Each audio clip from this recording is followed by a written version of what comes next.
Welcome to a half hour of MINDWEBS, short stories from the worlds of speculative fiction.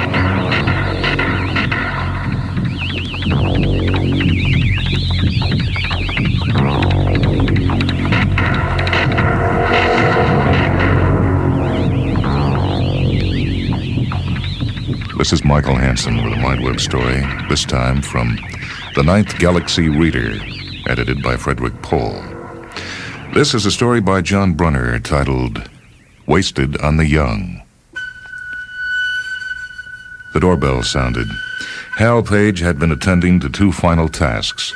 First, checking around the apartment and making sure everything was ready for this, which was going to be one hell of a party. And second, trying to decide where to put the notice.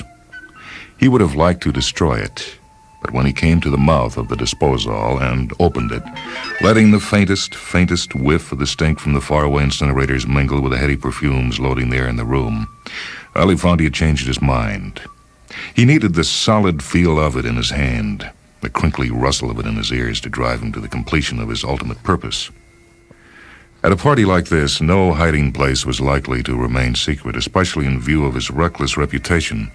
The guests would make it a point of honor to seek out and, if possible, ruin his most costly possessions, to make him break new records when he cleared up the mess and replaced the spoiled items. But he dared not have anyone even guess at the motive for throwing such a party on this randomly chosen day. If anyone realized, word would spread like the rumor of plague, and he would spend tonight alone, staring at nothing and feeling the cold hand of terror on his heart. "Ah, damn," he said aloud, snatching the notice into a place of concealment in the front of his loose silk shirt. Automatically, he consulted his watch, though he knew the bell had sounded 20 minutes at least ahead of party time.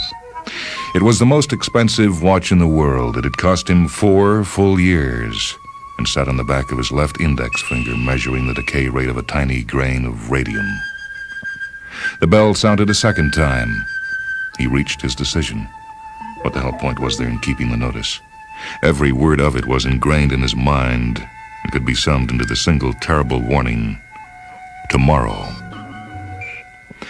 But if he had no intention of being here, of being alive tomorrow, why hesitate to have the paper destroyed?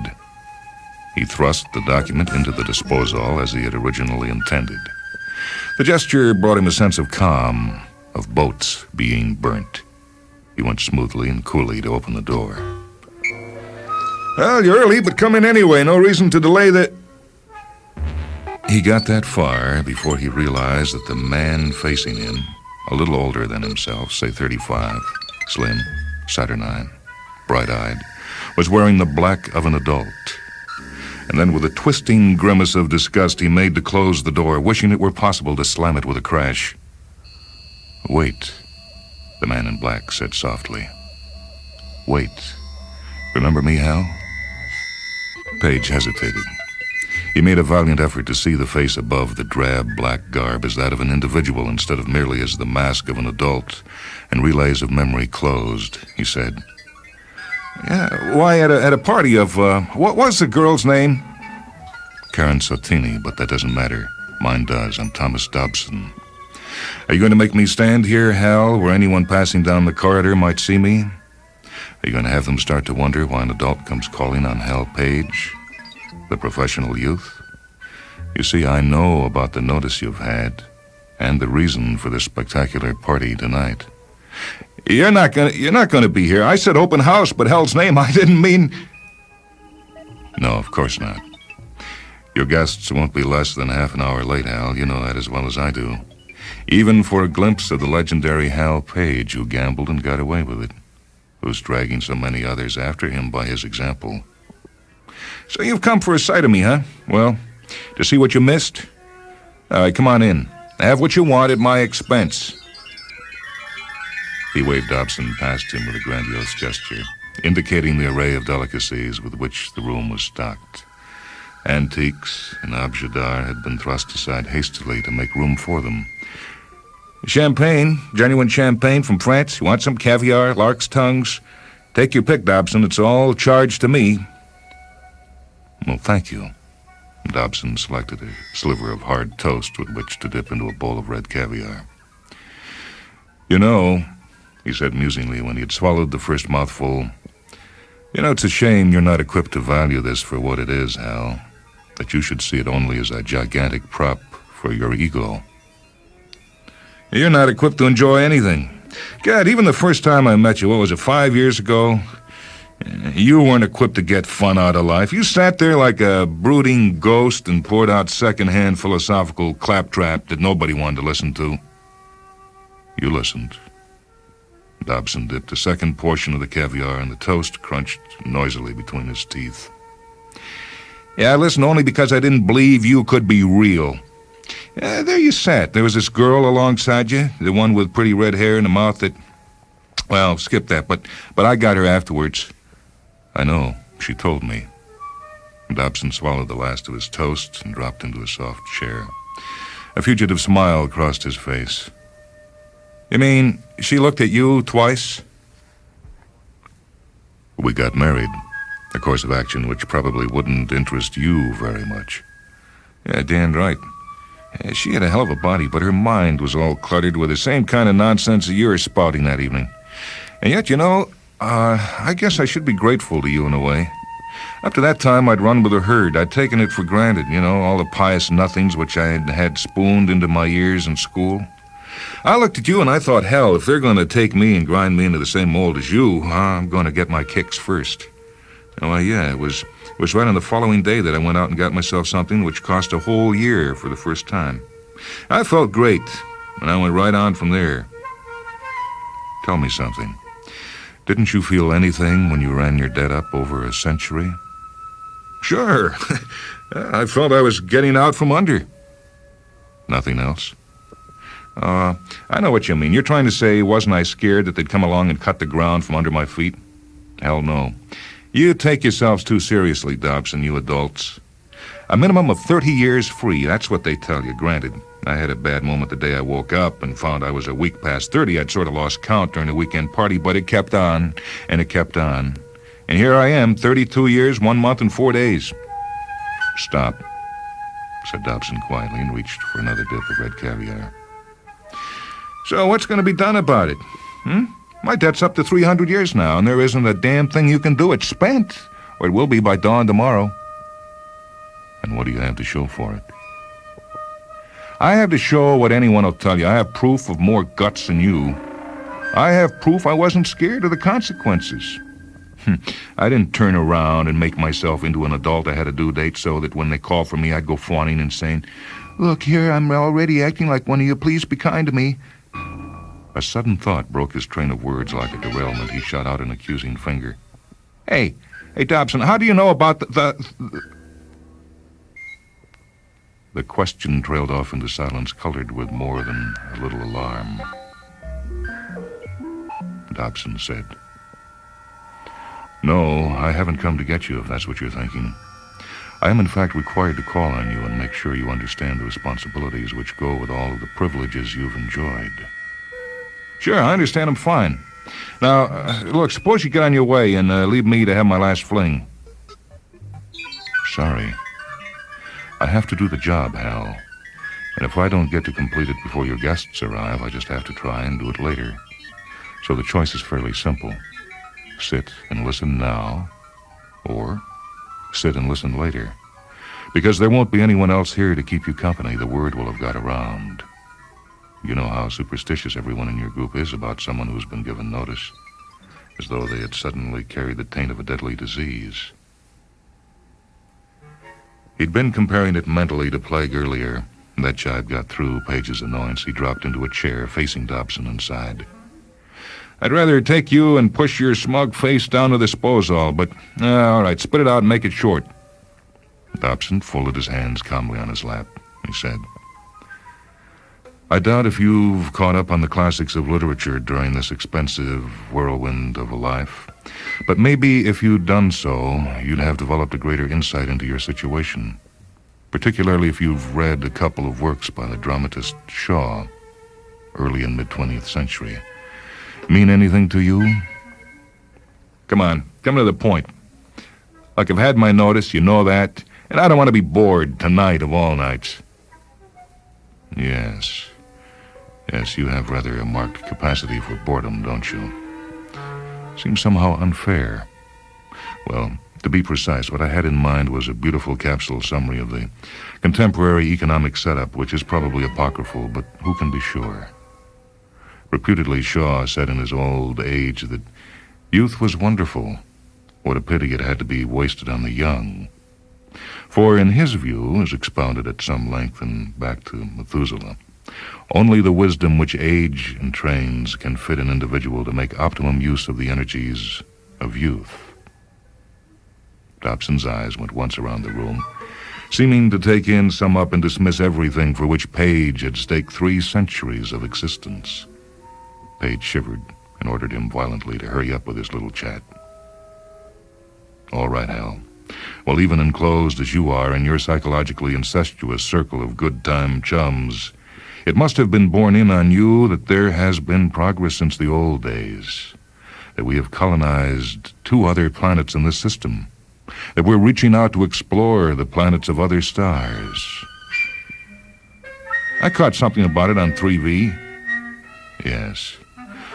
Moreover, we enjoy a universally high standard of living, Al, in which we apply as the only truly dependable economic yardstick the investment of individual effort. I've spent 3 centuries worth. All right, you got any news that isn't stale? Patience, Al. I'm required to do this, as I told you, even if your interruptions compel me to spend all night at it. I heard. I just don't see the point of the lecture on current affairs. Look, are you softening me up to tell me that I'm to be sent out to Mars or somewhere to sweat on one of those damn construction projects? You caught that on 3V too, presumably. No, Hal, you're not to be sent to Mars. The work there is almost at the point where human effort can be supplanted by machinery, and only skilled options are likely to remain open there in the future. Do I get the chance to make my point, or do you so much like the sound of your own voice you'd rather hear only it between now and tomorrow morning? Page made a disgusted gesture and leaned back in his chair. Dobson went on. Thank you. Hal, in your last year of school, when you should by rights have been old enough to make a fairly enlightened decision, you were instructed in the forms of modern society. You were told, for instance, of the expenditure against credit, which would be made available to you at least until age 30, and that the credit was charged, like all expenditure nowadays, against a standard base scale of individual work. Only the time counts. There's no question, for example, of someone who's not capable of highly skilled work being made to return more years of unskilled labor to balance the accounts.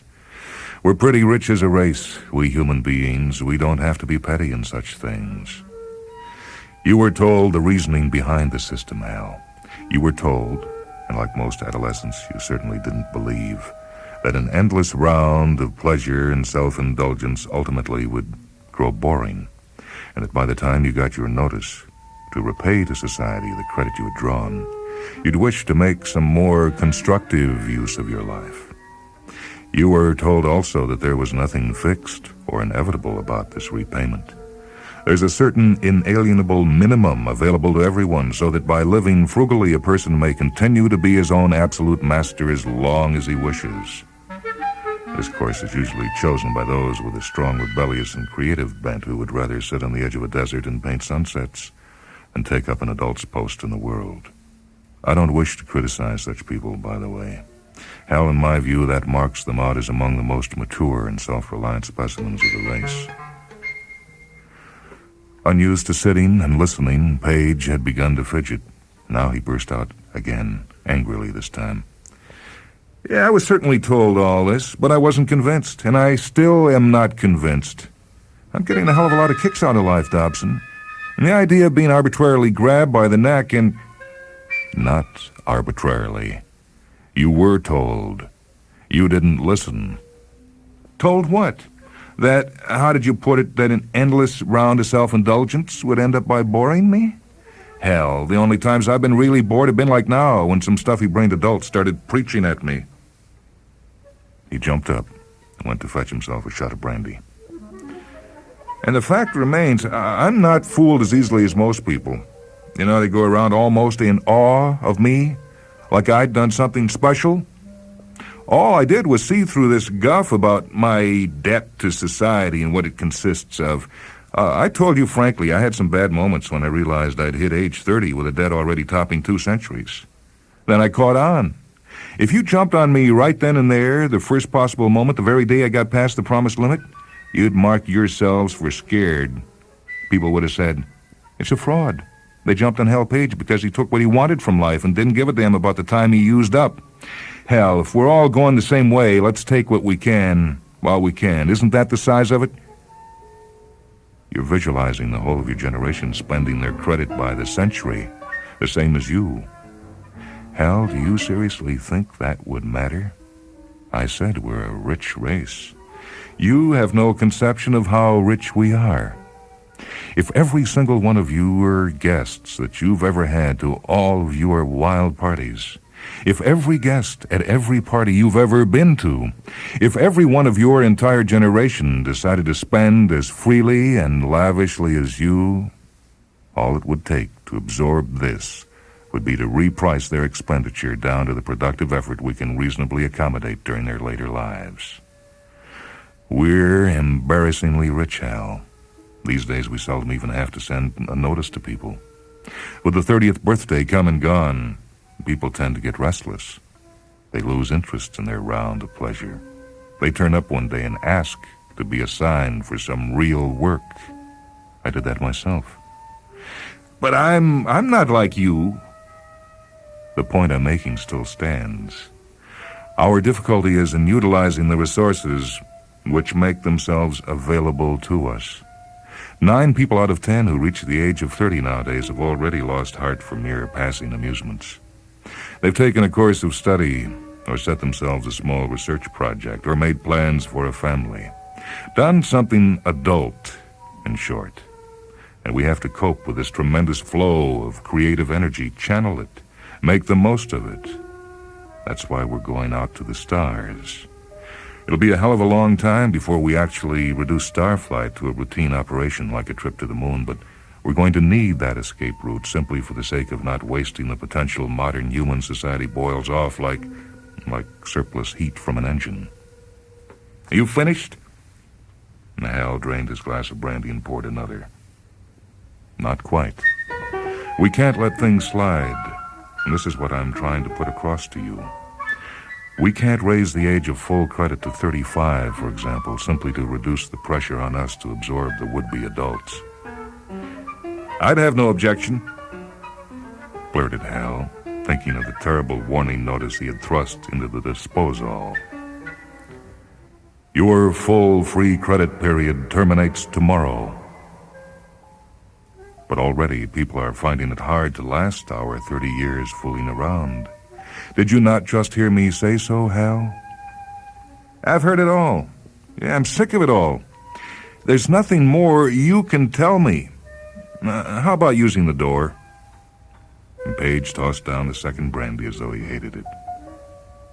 Yes, Hal, it's all been said to you over and over. You just don't seem able to draw the conclusions. None so deaf as those who will not... never mind. Page watched him move towards the door. The hostility died in his eyes as the final question burned upwards towards full consciousness. Without intending, he found himself starting to voice it. Dobson, do you know what's... And there it faltered, partly because he was ashamed to admit to this black-garbed intruder that the prospect made him afraid, partly because he was afraid. The saturnine man paused and looked back. Do I know what they'll make you do? As a matter of fact, yes, but I'm not empowered to tell you. Make me? I thought there was supposed to be a range of free choice. You poor fool. How many choices do you imagine remain open to someone who spent more than 300 years' worth of credit? And he was gone. But it was a great party. There were just 2 bad moments. The first, when Meditex had to be called after a fight developed between 2 men over some chit of a girl Page had last year and didn't think worth the trouble. The second, when he found himself screaming at the crowd to drink more, eat more, danced more frantically, and realized that their eyes were on him, their faces halfway frightened at the dreadful intensity of his manner. He checked himself deliberately and covered his moment of self-betrayal by seizing the nearest girl around the waist to smother her face in kisses. He must not, dared not, let it be suspected that he was under sentence of death. Tonight, up to the very last minute, he must be with people. He must have the noise and laughter and the crash and smash of priceless articles, a soft, hot, sweat-pearled body under his, a silk pillow for his head ringing with Dobson's calm, terrifying voice echoing in memory. With the third girl, around 3 a.m, he failed to make it and knew that the time was come. Abruptly, he pushed her aside and got off the bed. He went into the bathroom and shut the door behind him. Luckily, there was no one in here just now, though earlier 3 or 4 people had been showering down together and writing obscene verse on the tiled walls with a bar of lavender-colored soap. He steadied himself with one hand and gazed at his reflection in the floor-to-ceiling mirror. Last time. But they'll remember me. The one who cheated them. The only ambition he had ever conceived. It wasn't unique to himself, but others whom he'd heard of who tried the same, who found the prospect of being snatched away from this ceaseless, selfish delight intolerable, had botched the job. There were whispers, there were shuddering rumors in answer to casual questions. Where's so-and-so lately? Haven't seen him around. Oh, he got his notice. And tried to get out from under, cut his throat. And they healed him. I guess Dobson would accept that, Page told his reflection, seeing the grim lines form around his soft mouth. I guess he'd say they were warned and had to take the consequences. But being told in advance doesn't justify it. I don't give a damn for paying back what I've had in credit. No one asked me when they set up this filthy system, and I opt out. His voice had peaked to a loudness that scared him. He didn't want to be overheard. When he went, he wanted the party to continue. Maybe it would go on till the news came back. Hal Page made it. Hal Page got out from under. One final twinge of irresolution overcame him. Then he recalled the expression on Dobson's face as he went out and thought about the implications of his parting promise. No, better the silent dark of death. And he wasn't going to botch the job. The air car had cost him 1.5 years' credit. It was going to be well worth it, he thought dreamily as he gulped down the 5 capsules of hypnotic, 3 hours' credit, and set the controls to carry him out to sea. There was just about enough fuel for 50 miles. By then, he'd be at 30,000 feet, and hitting water from such a height ought to be pretty much like smashing into a stone wall. If they even got back enough to use for prosthetics, they'd be lucky. But that was the most they could hope to have back from Hal Page's famous record-breaking debt of more than 300. Blackness and horror. Light and darkness. Awareness. A shocking, horrifying lack of bodily presence. Vision indestructible without lids to lower over the traitor eyes.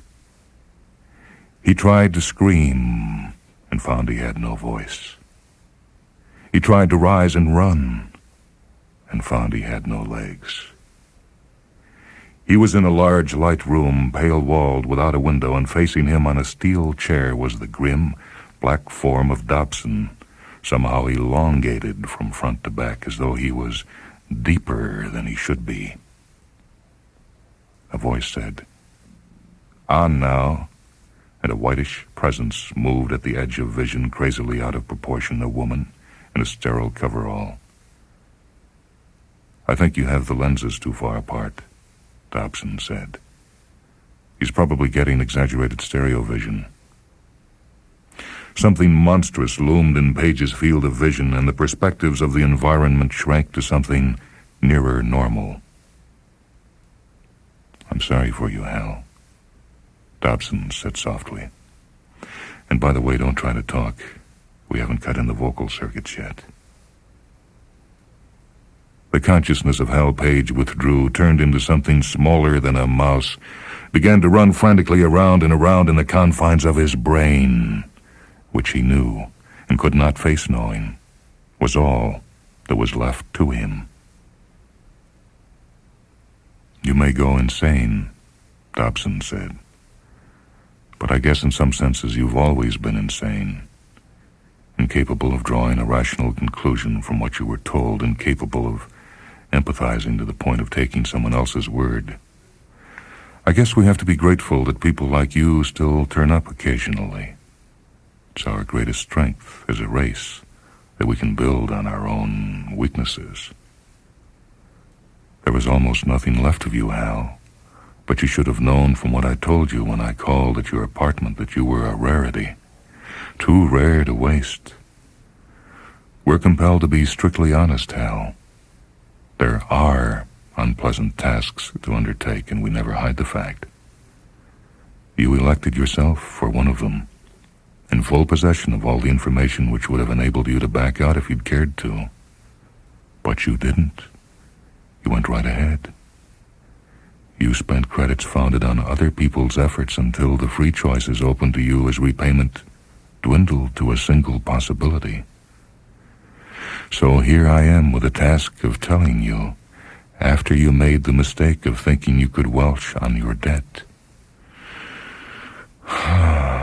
We have to go to the stars, Hal, creeping outward.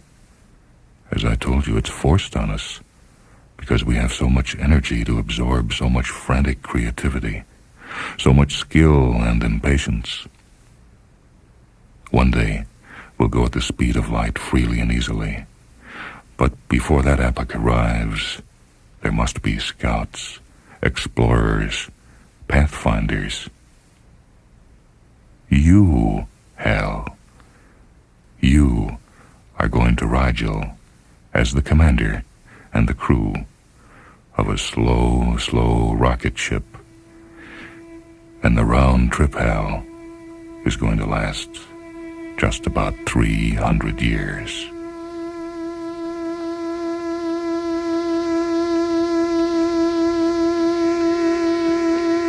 That story is titled Wasted on the Young by John Brunner.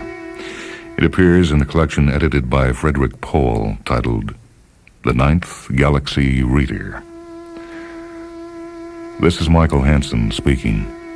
Technical production for MindWebs by Leslie Hilsenoff. MindWebs comes to you from WHA Radio in Madison, a service of University of Wisconsin Extension.